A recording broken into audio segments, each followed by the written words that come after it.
Bienvenidos una vez más a El Comentario, un programa realizado por Agustín Sancho Cubero. Este programa está disponible en YouTube y en las principales plataformas de podcasts.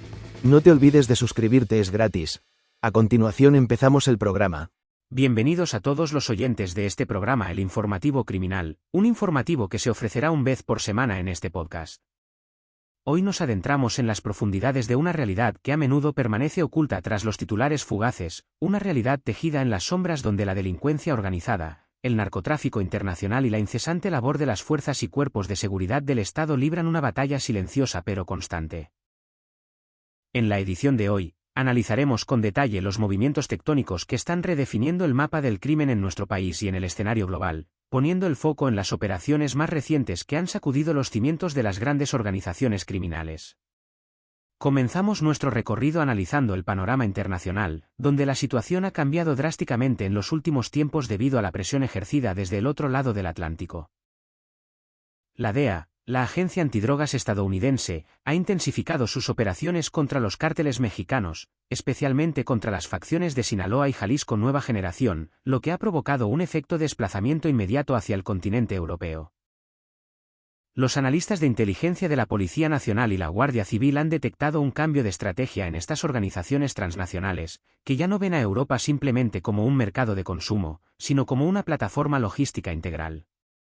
Lo que antes era una simple exportación de cocaína, ahora se está transformando en intentos por establecer laboratorios de procesamiento en suelo europeo, buscando minimizar los riesgos del transporte transoceánico.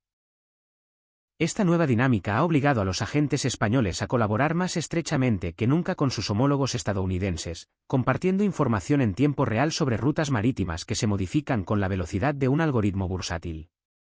Esta presión internacional tiene su reflejo inmediato en nuestras fronteras, y es aquí donde la labor de la Guardia Civil y la vigilancia aduanera se vuelve titánica. En las últimas semanas, los puertos españoles, con especial mención a Algeciras y Valencia, han sido testigos de una sofisticación en los métodos de ocultación que roza la ingeniería de vanguardia. Ya no hablamos únicamente del clásico gancho ciego, esa técnica consistente en introducir mochilas con droga en contenedores legales sin conocimiento de la empresa exportadora, sino de una contaminación estructural de la mercancía. Las organizaciones criminales han comenzado a utilizar la propia estructura de los contenedores, modificando las vigas de acero y los sistemas de refrigeración para ocultar la droga en compartimentos indetectables para los escáneres convencionales. Fuentes de la lucha contra el narcotráfico confirman que se han interceptado cargamentos donde la cocaína había sido inyectada en estado líquido dentro de materiales de construcción, o impregnada en textiles y cartones que requieren procesos químicos complejos en destino para su extracción, lo que demuestra que los químicos de los cárteles están trabajando a un nivel técnico alarmante.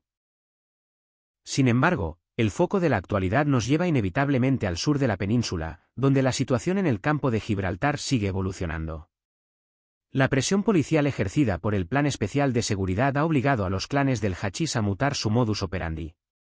Las clásicas narcolanchas, esas embarcaciones semirrígidas de alta velocidad con 4 motores, han dejado de ser las únicas protagonistas para dar paso a una flota más diversificada y difícil de rastrear. Los narcotraficantes están utilizando ahora embarcaciones recreativas de apariencia inofensiva y pesqueros legales para realizar los transbordos en alta mar, lejos de la vigilancia costera. Pero lo más preocupante es el desplazamiento de la actividad hacia el río Guadalquivir y las costas de Huelva y Almería. Los pilotos de estas embarcaciones, conocidos por su temeridad, han protagonizado en fechas recientes episodios de violencia extrema, embistiendo a las patrulleras de la Guardia Civil en intentos desesperados por salvar la carga, lo que ha reavivado el debate sobre la necesidad de dotar a los agentes de medios más contundentes y de una mayor protección jurídica en el ejercicio de sus funciones. Esta violencia no es un hecho aislado, sino un síntoma de la presencia cada vez mayor de organizaciones criminales extranjeras que han decidido asentarse en nuestro territorio, convirtiendo zonas como la Costa del Sol en su centro de operaciones. La llamada Mokromafia, originaria de los Países Bajos y Bélgica, junto con los clanes del Cartel de los Balcanes, han protagonizado titulares recientes debido a ajustes de cuentas que han roto la tranquilidad de zonas residenciales exclusivas. La Policía Nacional, a través de sus unidades de droga y crimen organizado, ha asestado golpes contundentes a estas estructuras, desmantelando redes que se dedicaban no solo al tráfico de estupefacientes, sino al blanqueo de capitales a gran escala. Estas organizaciones utilizan el mercado inmobiliario de lujo, la compraventa de obras de arte, y cada vez más, las criptomonedas para lavar el dinero procedente de sus actividades ilícitas. Las investigaciones han revelado cómo estos grupos utilizan complejos entramados societarios y testaferros para ocultar la titularidad real de sus bienes, dificultando enormemente la labor de los fiscales y jueces instructores que deben seguir el rastro del dinero a través de múltiples jurisdicciones fiscales. Pero la delincuencia no se detiene en la costa. El fenómeno se está extendiendo hacia el interior de la península en un proceso que los expertos han denominado la ruralización del narcotráfico. Ante la presión en los puntos calientes tradicionales, las organizaciones están buscando refugio en zonas despobladas de provincias como Toledo, Ciudad Real o Castilla y León. En estas áreas, aprovechan el aislamiento de fincas agrícolas y naves industriales abandonadas para establecer guarderías de droga o plantaciones de marihuana indoor de proporciones industriales. La Guardia Civil ha tenido que adaptar sus estrategias a este nuevo entorno, utilizando drones y vigilancia satelital para detectar picos inusuales de consumo eléctrico o movimientos de vehículos pesados en caminos vecinales que normalmente apenas tienen tránsito. En operaciones recientes desarrolladas en el centro peninsular, los agentes se han sorprendido al encontrar instalaciones subterráneas, auténticos búnkeres excavados bajo tierra, equipados con sistemas de ventilación y generadores autónomos para cultivar cannabis sin levantar sospechas en el exterior, lo que evidencia una inversión de capital y una planificación logística de primer nivel. En el ámbito de las noticias curiosas pero impactantes que nos deja la crónica negra actual, destaca la creatividad casi surrealista de los traficantes para introducir sustancias en el mercado. Recientemente se han descubierto alijos ocultos en cargamentos de frutas tropicales donde la droga no estaba escondida entre la fruta, sino que simulaba ser la propia fruta. Piezas sintéticas fabricadas con resinas y polímeros, pintadas a mano para imitar la textura y el color de piñas o naranjas, rellenas de cocaína compactada, han sido interceptadas gracias a la pericia de los agentes aduaneros que notaron discrepancias sutiles en el peso y la temperatura de las piezas falsas. Asimismo, se ha detectado un repunte en el uso del correo postal ordinario para el envío de pequeñas cantidades de drogas de diseño, ocultas en el interior de juguetes, componentes electrónicos o incluso impregnadas en las páginas de libros infantiles, un método que busca saturar los servicios de paquetería y dificultar la inspección individualizada de cada envío. Otro aspecto fundamental que no podemos pasar por alto es la lucha contra la corrupción interna, un tema doloroso pero necesario para garantizar la integridad de las instituciones. Los servicios de asuntos internos tanto de la Policía Nacional como de la Guardia Civil trabajan incansablemente para detectar y neutralizar cualquier intento de infiltración por parte de las redes criminales. En fechas recientes, investigaciones discretas y rigurosas han permitido desarticular células que intentaban captar a funcionarios públicos en puertos y aeropuertos, ofreciendo sumas de dinero exorbitantes a cambio de hacer la vista gorda ante determinados contenedores o equipajes. La firmeza con la que se actúa en estos casos es un mensaje claro de tolerancia cero hacia la corrupción, reafirmando el compromiso de la inmensa mayoría de los agentes que desempeñan su labor con honestidad y sacrificio, a menudo en condiciones de inferioridad numérica y de medios frente a unos delincuentes que cuentan con presupuestos ilimitados. Paralelamente al narcotráfico, la delincuencia organizada ha diversificado su cartera de negocios hacia el cibercrimen, que se ha convertido en una de las mayores amenazas para la seguridad ciudadana en la actualidad. Las estafas informáticas, el phishing y el ransomware ya no son obra de hackers solitarios, sino de estructuras empresariales del crimen que operan con departamentos de recursos humanos, objetivos financieros y servicios de atención al cliente para sus víctimas. La Policía Nacional ha alertado sobre la proliferación de la estafa del hijo en apuros, donde los delincuentes contactan a padres a través de mensajería instantánea haciéndose pasar por sus hijos y solicitando dinero urgente, o las falsas inversiones en criptomonedas que prometen rentabilidades imposibles. Estas redes, muchas veces operando desde call centers ubicados en el extranjero, mueven millones de euros que son rápidamente dispersados a través de mulas de dinero y cuentas en paraísos fiscales, lo que convierte la recuperación de los activos en una carrera contra el reloj para los investigadores tecnológicos. Volviendo al terreno físico, la labor de las unidades de élite como el GAR, Grupo de Acción Rápida, de la Guardia Civil y los GOES, Grupos Operativos Especiales de Seguridad, de la Policía Nacional merece una mención especial. Estas unidades están siendo desplegadas con mayor frecuencia para realizar asaltos a viviendas de seguridad donde se sospecha que los narcos custodian no solo drogas, sino arsenales de armas de guerra. La incautación reciente de fusiles de asalto, subfusiles y chalecos antibalas de grado militar en manos de clanes locales es una señal de alarma que indica una escalada en la militarización de la delincuencia en España. Los enfrentamientos armados, aunque siguen siendo estadísticamente bajos en comparación con otros países, han aumentado en intensidad, obligando a las fuerzas de seguridad a actualizar sus protocolos de intervención y su equipamiento de protección balística para hacer frente a una amenaza que ya no duda en abrir fuego para proteger su negocio. En el ámbito de la cooperación judicial, es vital destacar cómo los juzgados españoles están adaptándose a la complejidad de estas macrocausas.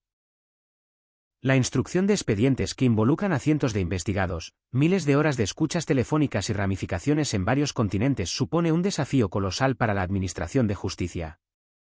Las fiscalías antidroga están impulsando nuevas herramientas legales para agilizar el decomiso de bienes y la gestión de los activos incautados, buscando que el patrimonio de los narcos revierta en la sociedad y sirva para financiar precisamente la lucha contra ellos. Se han dado pasos importantes para que las narcolanchas y los vehículos de alta gama incautados puedan ser utilizados provisionalmente por las fuerzas de seguridad antes de que haya sentencia firme, un cambio legislativo que permite dotar de mejores medios a los agentes utilizando las propias herramientas del crimen. La situación en las cárceles españolas también refleja esta nueva realidad delincuencial. Los funcionarios de prisiones han denunciado en repetidas ocasiones el intento de las organizaciones criminales de mantener el control de sus negocios desde el interior de los centros penitenciarios. El uso de drones para introducir teléfonos móviles y drogas en los patios de las prisiones es una de las novedades más preocupantes a las que se enfrenta instituciones penitenciarias. Estos aparatos, pilotados desde el exterior, son capaces de depositar cargas con precisión milimétrica en las ventanas de las celdas, burlando los muros y los sistemas de seguridad perimetral. Para combatir esto, se están implementando sistemas inhibidores de frecuencia y redes antidrón, en una constante carrera tecnológica donde la administración intenta ir un paso por delante de la innovación delictiva. Si miramos hacia el Mediterráneo, la conexión con las mafias italianas, especialmente la 'Ndrangheta y la Camorra, sigue vigente y activa. Estas organizaciones históricas han encontrado en España un lugar propicio para pasar desapercibidos, mimetizándose entre la gran comunidad de expatriados y turistas. Sin embargo, la colaboración con los carabinieri italianos ha permitido localizar y detener a peligrosos fugitivos que llevaban años ocultos en urbanizaciones de la costa levantina y balear. Estas detenciones suelen producirse gracias a errores mundanos de los prófugos, como acudir a una cena familiar o registrar un vehículo a nombre de un pariente, pequeños deslices que la paciencia infinita de los investigadores convierte en la llave para su captura. La presencia de estas mafias añade una capa más de complejidad al ecosistema criminal, ya que suelen actuar como mayoristas o intermediarios que facilitan la llegada de la cocaína sudamericana y su posterior distribución hacia el centro de Europa. Por otro lado, la problemática del cultivo de marihuana ha alcanzado cotas que preocupan seriamente a las compañías eléctricas y a los vecinos de barrios afectados por los cortes de luz. Los enganches ilegales a la red eléctrica para alimentar los potentes focos y sistemas de climatización de las plantaciones indoor provocan sobrecargas que dejan sin suministro a bloques enteros de viviendas, generando un grave problema social y de convivencia. La Policía Nacional ha intensificado las redadas en estos llamados narcopisos, descubriendo que en muchos casos las familias vulnerables son coaccionadas o pagadas por las mafias para custodiar las plantas en sus propios domicilios, convirtiéndose en el eslabón más débil y expuesto de la cadena criminal.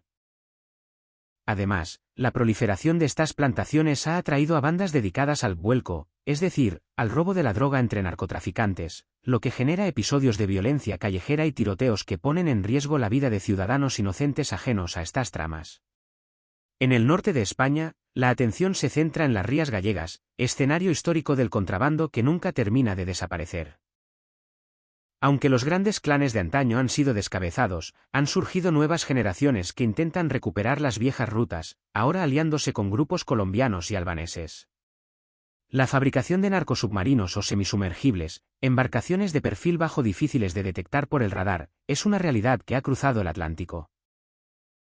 Si bien hace años parecía una leyenda, la aparición de estas naves en las costas gallegas ha confirmado que los cárteles están dispuestos a asumir riesgos enormes y travesías de miles de kilómetros en condiciones infrahumanas para introducir toneladas de cocaína en una sola operación.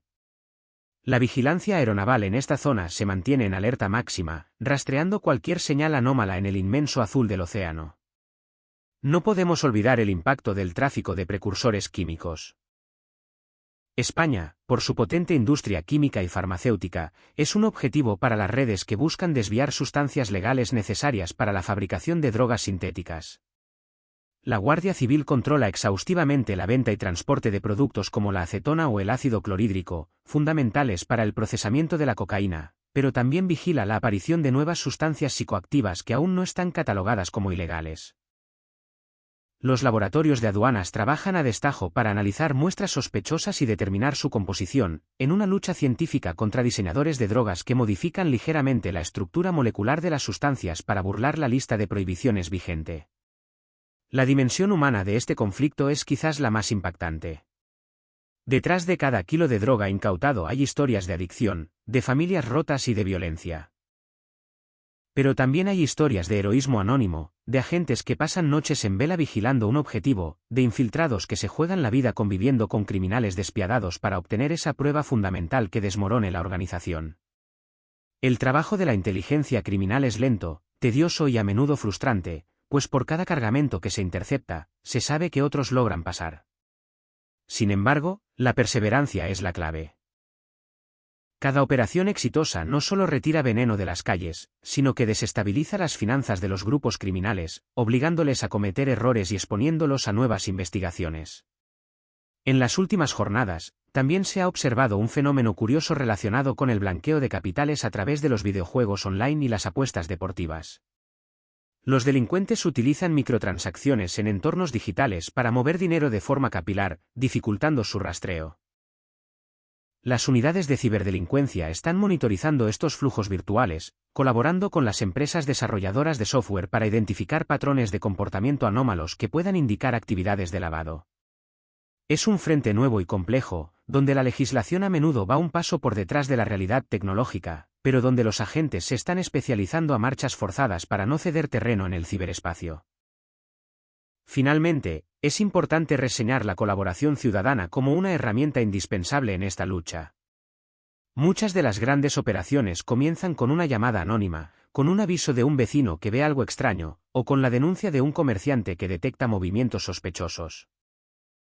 Las plataformas de denuncia anónima habilitadas por la policía y la Guardia Civil reciben miles de informaciones al año que, tras ser analizadas y filtradas por los especialistas, se convierten en el hilo del que tirar para desenmadejar complejas tramas delictivas. La seguridad es una responsabilidad compartida y la sociedad civil juega un papel crucial al no mirar hacia otro lado ante la presencia del delito en sus barrios y comunidades. A continuación sigan en nuestro programa para descubrir consejos sobre seguridad y después un interesante reportaje radiofónico. Continuamos en el informativo criminal. Tal y como les adelantamos antes de la pausa, tras analizar la crudeza del crimen organizado y las grandes operaciones policiales, es momento de bajar al terreno de lo cotidiano. Es momento de blindar nuestros hogares digitales y nuestras carteras. Porque, queridos oyentes, la realidad es que aunque las grandes organizaciones de narcotráfico mueven toneladas de mercancía, el delito que más probabilidades tiene de golpearnos a cualquiera de nosotros, en este preciso instante, no llega en una lancha rápida ni en un contenedor, sino a través de la pantalla brillante de nuestro teléfono móvil. La ciberdelincuencia se ha democratizado, se ha industrializado y, lo que es más peligroso, se ha perfeccionado hasta el punto de que caer en una trampa ya no es cuestión de ingenuidad, sino de un simple momento de distracción. Por ello, en los próximos minutos vamos a desplegar un auténtico manual de supervivencia digital. No vamos a darles simples recomendaciones técnicas imposibles de seguir, sino consejos prácticos, basados en la psicología del estafador, para que ustedes, sus padres y sus hijos puedan navegar con la tranquilidad de saber detectar las señales de peligro antes de que sea demasiado tarde. Comencemos por el principio fundamental, la regla de oro que deben grabarse a fuego, la desconfianza racional. Los ciberdelincuentes son expertos en ingeniería social. ¿Qué significa esto? Que no necesitan hackear su teléfono con códigos complejos al estilo de las películas de Hollywood, lo que hacen es hackear su mente. Juegan con 3 emociones básicas, el miedo, la urgencia y la curiosidad. Si reciben un mensaje que les genera cualquiera de estas 3 sensaciones de forma intensa e inmediata, deténganse. Respire. Esa es la primera barrera de seguridad. Hablemos del rey de las estafas actuales, el smishing y el phishing bancario. Seguramente muchos de ustedes han recibido ese mensaje de texto, supuestamente de su banco, alertando de un acceso no autorizado o de que su cuenta ha sido bloqueada por seguridad. El mensaje incluye un enlace. Escuchen bien, su banco nunca, bajo ninguna circunstancia, les enviará un SMS con un enlace para que introduzcan sus claves. Nunca. Los bancos han eliminado esta operativa precisamente por la cantidad de fraudes existentes. La trampa aquí reside en la técnica del spoofing o suplantación de identificador. Los delincuentes consiguen que su SMS falso se aloje en el mismo hilo de mensajes que los SMS legítimos de su banco. Usted ve el historial, un mensaje real con el código de una compra de hace un mes, otro mensaje real con el saldo de la semana pasada y, de repente, el mensaje falso pidiendo que pinchen en el enlace. Al verlo en el mismo hilo de conversación, nuestro cerebro tiende a validarlo como auténtico. No lo hagan. Si tienen dudas, salgan de la mensajería, abran la aplicación oficial de su banco o llamen al número de atención al cliente que viene en el reverso de su tarjeta, nunca al que venga en el mensaje sospechoso. Profundicemos ahora en una modalidad que está causando estragos en España, la estafa de la llamada doble. Presten mucha atención porque es sofisticada. Primero, la víctima recibe un SMS avisando de un cargo sospechoso. Minutos después, recibe una llamada telefónica. En la pantalla de su móvil aparece el nombre de su banco, e incluso el número coincide con el real. Al descolgar, una voz amable profesional, con un lenguaje bancario perfecto, se identifica como el Departamento de Seguridad. Le dicen que efectivamente han detectado un intento de robo y que, para retroceder la operación, o proteger su dinero, le van a enviar un código por SMS que usted debe dictarles. Aquí está la clave del engaño, ese código que le piden no es para cancelar nada.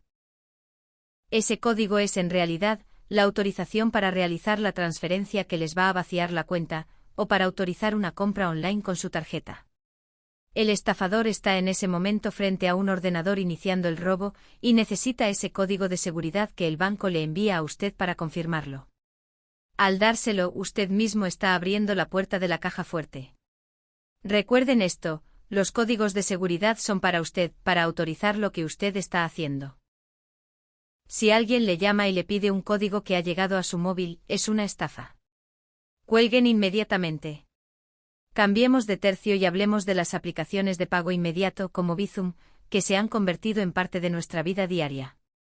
La inmediatez es fantástica para pagar una cena a medias con amigos, pero es un arma de doble filo. Una estafa muy común en portales de compraventa de segunda mano, como Wallapop o Vind, es la del Bizum inverso. Imaginemos que usted vende una bicicleta. Un supuesto comprador contacta con usted, se muestra muy interesado y le dice que le va a hacer el pago ya mismo por Bizum para reservarla. Usted recibe una notificación en el móvil. Si no lee con atención, verá la cantidad acordada y aceptará. Pero cuidado, lo que el estafador ha hecho no es enviarle dinero, sino solicitarle dinero. La aplicación permite ambas opciones. Al aceptar con las prisas, creyendo que está recibiendo el pago, lo que hace es autorizar la salida de ese dinero de su cuenta hacia la del estafador. La regla es simple, lea siempre con calma cada notificación antes de pulsar, aceptar o firmar. Y hablando de compras online, se acercan fechas de consumo, de rebajas de Black Friday.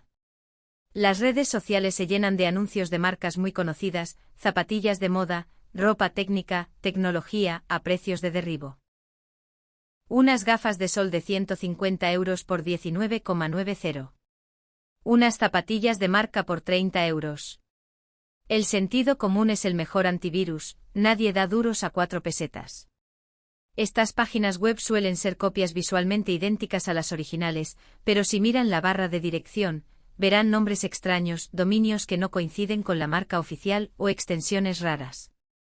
Si compran en estas webs, en el mejor de los casos recibirán una falsificación de mala calidad semanas después. En el peor y más probable no recibirán nada y los delincuentes se habrán quedado con los datos de su tarjeta de crédito para realizar cargos fraudulentos posteriormente. Antes de comprar en una web desconocida, busquen opiniones en Google, revisen si tienen un aviso legal con una dirección física y un CIF de empresa, y desconfíen si la única forma de contacto es un formulario web sin teléfono ni correo electrónico. Y por supuesto, utilicen siempre tarjetas Monedero o prepago, esas que solo se recargan con el dinero justo para la compra, de modo que si los datos son comprometidos, el daño sea mínimo. Pasemos a un tema sensible que toca la fibra emocional, la estafa del hijo en apuros. Es una oleada masiva que está afectando a miles de familias. Usted recibe un mensaje de WhatsApp desde un número desconocido. El texto suele ser algo así. Hola mamá / papá, se me ha roto el móvil, este es mi número nuevo provisorio. No puedo recibir llamadas. Necesito que me hagas un favor urgente, tengo que pagar una cosa y no tengo la app del banco en este teléfono, ¿puedes hacerme una transferencia inmediata y te lo devuelvo mañana? La angustia de un padre o una madre al pensar que su hijo está incomunicado y con problemas anula el juicio crítico. Los estafadores juegan con esa inmediatez. El consejo de seguridad aquí. Mantengan la sangre fría. No realicen ningún pago sin verificación de voz. Llamen al número antiguo de su hijo, el de siempre. Si no contesta, intenten contactar con su pareja, sus amigos o compañeros de piso. Y si deciden interactuar con el número nuevo, hagan una pregunta de control que solo su hijo podría saber y que no esté en redes sociales, ¿cómo se llamaba tu primera mascota? O ¿qué cenamos el domingo pasado? El estafador no sabrá responder y quedará en evidencia. Nunca, bajo ningún concepto, envíen dinero basándose solo en un mensaje de texto. En el ámbito de las contraseñas, seguimos cometiendo errores de principiante. Tener la misma contraseña para el correo, el banco, Amazon y las redes sociales es como tener una llave maestra que abre su casa, su coche y su oficina. Si pierden esa llave, lo pierden todo. Sabemos que es difícil memorizar decenas de claves complejas. Por eso, el consejo de los expertos en ciberseguridad es utilizar un gestor de contraseñas. Son aplicaciones seguras que recuerdan las claves por nosotros. Nosotros solo tenemos que recordar una única contraseña maestra, que debe ser robusta, y el gestor se encarga del resto. Además, es vital activar la verificación en 2 pasos, 2FA, en todas las cuentas que lo permitan, especialmente en WhatsApp, correo electrónico y redes sociales. Esto añade una capa extra de seguridad. Para entrar en su cuenta no basta con la contraseña, hace falta un segundo código que cambia cada 30 segundos o que llega a su móvil. Con esto activado, aunque un hacker consiga su contraseña en una filtración de datos masiva, no podrá entrar en su cuenta porque le faltará ese segundo factor que solo usted posee. Hablemos ahora de un riesgo invisible que flota en el aire, las redes Wi-Fi públicas. Estamos en una cafetería, en un aeropuerto, en un hotel, y vemos una red abierta gratuita. La tentación de conectarse para ahorrar datos es grande. Pero deben saber que estas redes son inseguras por naturaleza. Un ciberdelincuente sentado en la mesa de al lado con un portátil y un software sencillo, puede interceptar todo el tráfico que pasa por esa red, sus correos, sus contraseñas, sus fotos. El consejo es tajante: si están en una Wi-Fi pública, nunca realicen operaciones sensibles.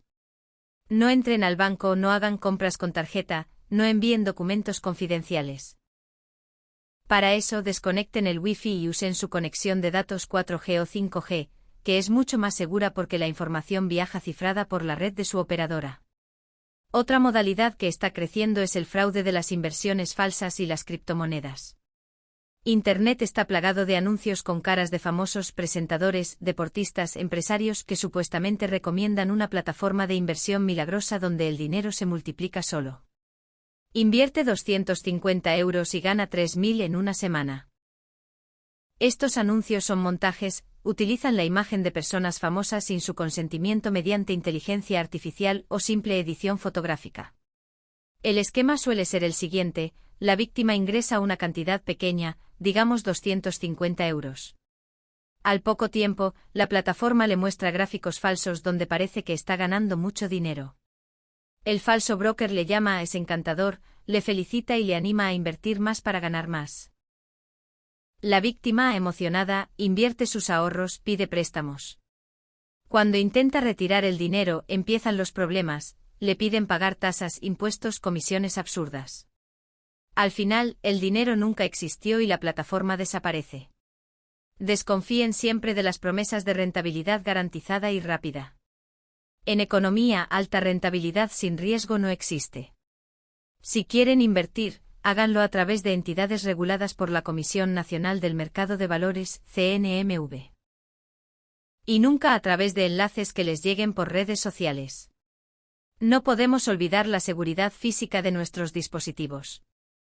El bloqueo de pantalla es su primera línea de defensa si pierden el móvil o se lo roban. Utilicen biometría, huella dactilar o reconocimiento facial, o un código numérico de al menos 6 dígitos. Eviten los patrones de dibujo sencillos como una L o una Z, ya que a menudo se pueden adivinar simplemente mirando las marcas de grasa del dedo en la pantalla a contraluz. Y mantengan siempre el sistema operativo y las aplicaciones actualizadas. Esas actualizaciones molestas que a veces posponemos suelen contener parches de seguridad que tapan agujeros que los delincuentes han descubierto. No actualizar es dejar la puerta trasera de su casa digital abierta. Un consejo muy específico para los usuarios de ordenadores. Cuidado con los supuestos servicios de soporte técnico. Si están navegando y de repente aparece una ventana emergente con un sonido de alarma estridente, diciendo que su ordenador está infectado por un virus terrible y que deben llamar urgentemente a un número de teléfono de soporte técnico, a menudo haciéndose pasar por Microsoft o Apple, no se asusten. Es mentira. Su navegador no tiene capacidad para saber si su ordenador está infectado. Es simplemente un anuncio diseñado para asustarles. No llamen a ese número. Si llaman, les convencerán para que instalen un programa de control remoto para limpiar el virus. Al hacerlo, les estarán dando el control total de su ordenador a los estafadores, que aprovecharán para robar sus claves bancarias o instalar virus reales. Si les sale esa ventana, fuercen el cierre del navegador o reinicien el ordenador. Y problema resuelto. También debemos hablar de la seguridad en el correo electrónico corporativo para aquellos que nos escuchan desde sus oficinas. El fraude del CEO o Business Email Compromise es una amenaza letal para las empresas. Consiste en que un empleado del departamento financiero recibe un correo urgente, supuestamente de su jefe o director general, pidiendo realizar una transferencia confidencial y urgente para una operación secreta de adquisición de una empresa extranjera. El correo parece real, el tono es de autoridad. El empleado, por miedo a desobedecer o por querer ser eficiente, realiza el pago. Miles de euros perdidos en segundos.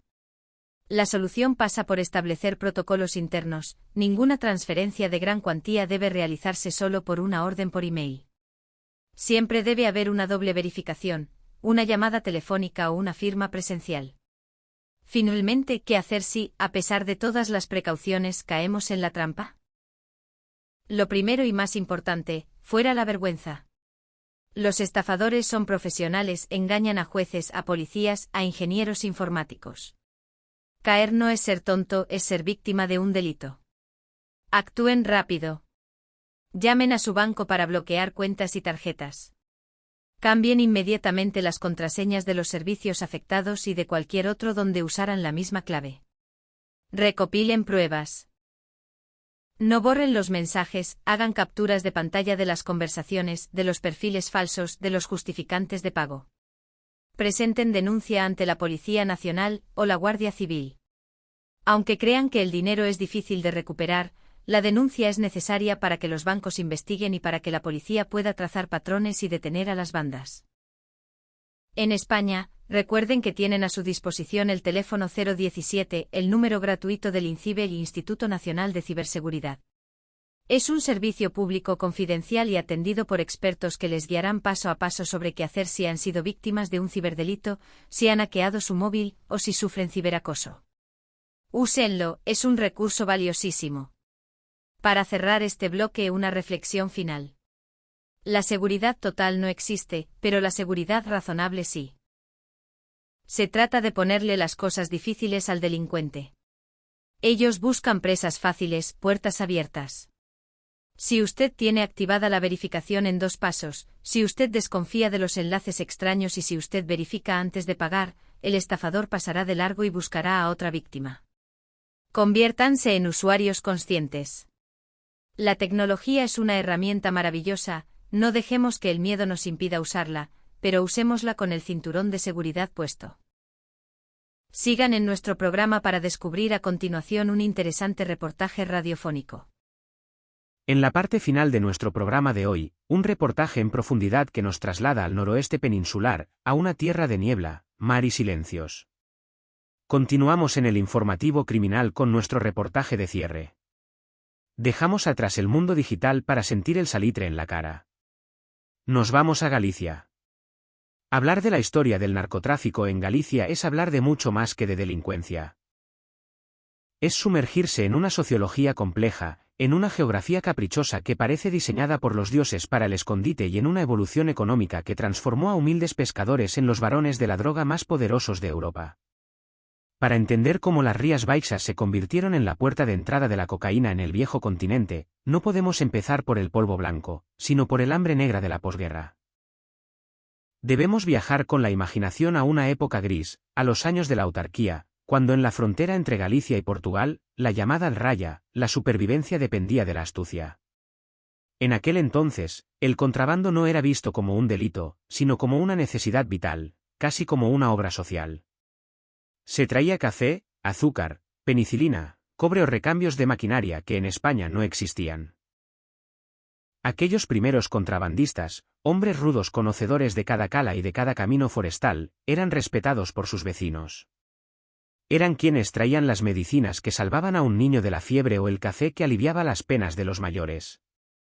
Se creó así un caldo de cultivo cultural fundamental para lo que vendría después, la aceptación social de lo ilícito y la ley del silencio, una lealtad inquebrantable hacia quien traía riqueza al pueblo, aunque fuera por la puerta de atrás. Con el paso de las décadas y la apertura económica, las necesidades cambiaron. Ya no hacía falta traer penicilina, pero surgió un nuevo mercado muy lucrativo, el tabaco. El rubio americano. Winston, Marlboro, Chesterfield. Fue en este momento cuando se sentaron las bases de la infraestructura logística que más tarde aprovecharían los cárteles colombianos. Los antiguos extraperlistas se modernizaron. Se formaron cooperativas clandestinas, se compraron las primeras planeadoras rápidas y se corrompió a funcionarios de aduanas y guardia civil. Durante años, fumar tabaco de batea fue un símbolo de identidad en Galicia. Se vendía en los bares a plena luz del día, y los jefes de estos clanes del tabaco se convirtieron en los nuevos caciques, hombres que daban trabajo, que pagaban las fiestas patronales y que cenaban con alcaldes y jueces sin que nadie se escandalizara. Sin embargo, a finales de una década de cambios vertiginosos, la codicia rompió el equilibrio. En algún lugar de Centroamérica, o quizás en Suiza, o tal vez en una reunión discreta en Madrid, los capós del tabaco gallego se dieron la mano con los emisarios de los cárteles de Medellín y Cali. Los colombianos tenían el producto, la cocaína, y la necesidad de introducirla en Europa, un mercado virgen y millonario. Los gallegos tenían lo que nadie más tenía. Una costa recortada imposible de vigilar por completo, una flota de lanchas rápidas inigualable, pilotos expertos que conocían el mar como la palma de su mano, y lo más importante, una red social de seguridad, una población acostumbrada a ver, oír y callar. La transición del tabaco a la droga fue el punto de inflexión que tiñó de sangre y dolor la historia de Galicia. Los márgenes de beneficio se dispararon de una forma obscena. Si con el tabaco se ganaba dinero, con la cocaína se ganaban fortunas incalculables. Empezó la era de la ostentación desmedida. Los nuevos señores de la droga, nombres que todos tenemos en la memoria colectiva sin necesidad de numerarlos, empezaron a comprar pazos históricos, a conducir Ferraris por carreteras comarcales y a blanquear dinero a plena luz del día mediante inmobiliarias, concesionarios y negocios de hostelería. Se sentían intocables. Y durante un tiempo, lo fueron. Compraron voluntades políticas, financiaron equipos de fútbol locales convirtiéndose en presidentes vitoreados en los estadios, y se erigieron como los grandes benefactores de sus comarcas, creando una red clientelar que hacía muy difícil que alguien se atreviera a denunciarlos. Pero esta riqueza traía consigo una maldición que los propios narcos no previeron o no quisieron ver. Mientras ellos se enriquecían exportando cocaína hacia el resto de Europa, parte de esa droga, y sobre todo la heroína que empezó a entrar también por sus rutas, se quedó en casa. Fue el pago en especies. Los años 80 y 90 vieron como una generación entera de jóvenes gallegos, los hijos de los vecinos, de los marineros, de los trabajadores, caía fulminada por la epidemia de la heroína. Las villas marineras, antes llenas de vida, se llenaron de sombras, de jóvenes convertidos en espectros caminando hacia la muerte. Fue entonces cuando ocurrió algo extraordinario, un fenómeno social único en el mundo que cambió el curso de esta historia. Fueron las madres. Las madres de esos chicos toxicómanos, mujeres coraje que veían cómo sus hijos morían mientras los capós brindaban con champán en sus pazos, decidieron romper el miedo. Se organizaron. Nacieron las asociaciones de lucha contra la droga. Estas mujeres, con nada más que su dolor y su dignidad, empezaron a manifestarse delante de las mansiones de los narcotraficantes. Les gritaron asesinos a la cara, rompieron la impunidad social, señalaron con el dedo a quienes hasta entonces eran vistos como hombres de negocios respetables. La imagen de estas madres enfrentándose a los poderosos señores de la droga sacudió la conciencia de la sociedad española y obligó al Estado a actuar. La respuesta judicial y policial tardó, pero llegó con una fuerza telúrica. Fue un amanecer de verano que quedó grabado para siempre en la retina de todos los españoles. Cientos de policías nacionales, desplazados desde Madrid para evitar filtraciones, tomaron las Rías Baixas por tierra, mar y aire. Helicópteros sobrevolando los pazos, agentes derribando puertas blindadas, y los grandes intocables saliendo esposados de sus camas, todavía en pijama, ante las cámaras de televisión. Aquella macrooperación, dirigida por un joven juez de la Audiencia Nacional, supuso el fin de la inocencia y el principio del fin de la impunidad descarada. Por primera vez, el Estado demostraba que era más fuerte que el crimen organizado. El macrojuicio que siguió a aquella operación fue un espectáculo mediático que reveló las entrañas del monstruo. Se destaparon las conexiones políticas, el lavado de dinero masivo, la violencia soterrada. Vimos a los capós sentados en el banquillo, algunos desafiantes y arrogantes, otros hundidos, enfrentándose a condenas milenarias. Aquello descabezó a las grandes organizaciones históricas y envió un mensaje claro: Galicia no sería una república bananera independiente, sino un territorio donde imperaba la ley. Se incautaron sus bienes, el famoso Pazo de Bayón, símbolo del poder narco, pasó a manos del Estado y hoy es un viñedo que produce vino legal, una metáfora perfecta de la recuperación de la tierra para la sociedad civil.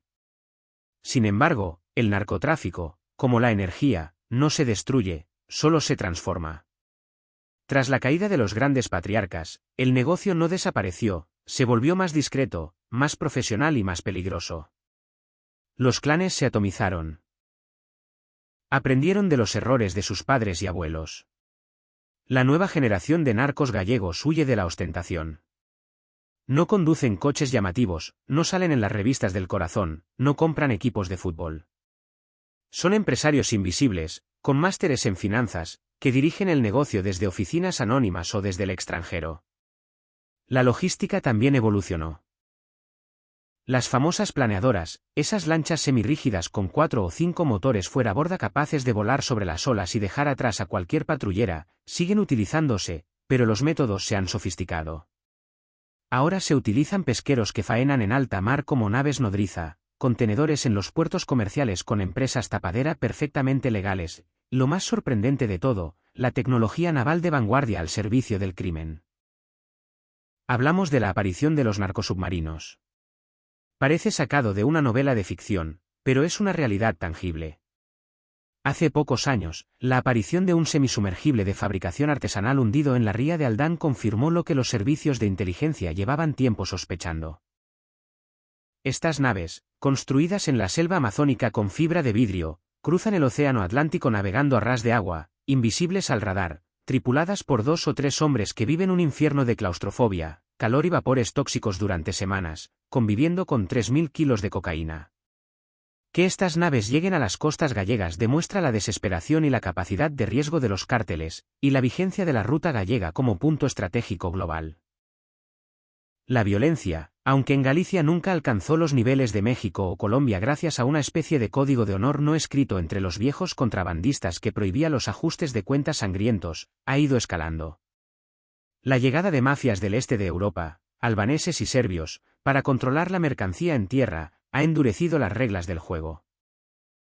Los vuelcos, robos de droga entre bandas, han traído consigo secuestros, torturas y tiroteos que, aunque esporádicos, alarman a las autoridades y recuerdan que el negocio sigue siendo, en esencia, una actividad criminal despiadada. Hoy en día, la lucha continúa en un tablero diferente. Es una guerra tecnológica y financiera. La Guardia Civil y la Policía Nacional, a través de sus unidades especializadas como el ECO o el Greco, cuentan con medios mucho más avanzados. Sistemas de vigilancia satelital, rastreo de comunicaciones encriptadas y expertos en ingeniería financiera capaces de seguir el rastro del dinero a través de paraísos fiscales. Ya no basta con coger la droga, el objetivo es estrangular la economía de las organizaciones, confiscar sus activos y desmantelar sus estructuras de blanqueo. Pero el factor humano sigue siendo decisivo. Los pilotos de las planeadoras siguen siendo considerados los mejores del mundo, una habilidad maldita que se transmite en algunos pueblos costeros casi como un oficio gremial. Jóvenes que crecen viendo el mar y que son tentados por el dinero fácil en una región donde el desempleo sigue siendo un problema estructural. Mientras exista esa demanda de mano de obra cualificada y bien pagada por parte de las organizaciones, habrá quien esté dispuesto a jugarse la libertad en una carrera nocturna contra las patrulleras del Servicio de Vigilancia Aduanera. La historia del narcotráfico en Galicia es, en definitiva, la historia de una herida que no termina de cerrar. Es la historia de cómo la geografía condiciona el destino, de cómo la ausencia de Estado en momentos críticos permitió que floreciera una industria ilegal, y de cómo la sociedad civil tuvo que levantarse para decir basta. Hoy, las Rías Baixas son un lugar mucho más seguro y limpio que hace 30 años, un destino turístico de primer orden mundial por su gastronomía y paisajes, pero bajo la superficie, en las conversaciones en voz baja de las tabernas y en el radar de las patrulleras que vigilan el horizonte cada noche, se sabe que la batalla no ha terminado. El mar sigue ahí, inmenso y misterioso, y mientras haya demanda de droga en Europa, habrá quien intente cruzarlo para descargar en las playas gallegas. Y con esta reflexión sobre el pasado, el presente y el futuro de una de las realidades criminales más complejas de nuestra historia reciente, ponemos punto y final a esta edición especial del Informativo Criminal.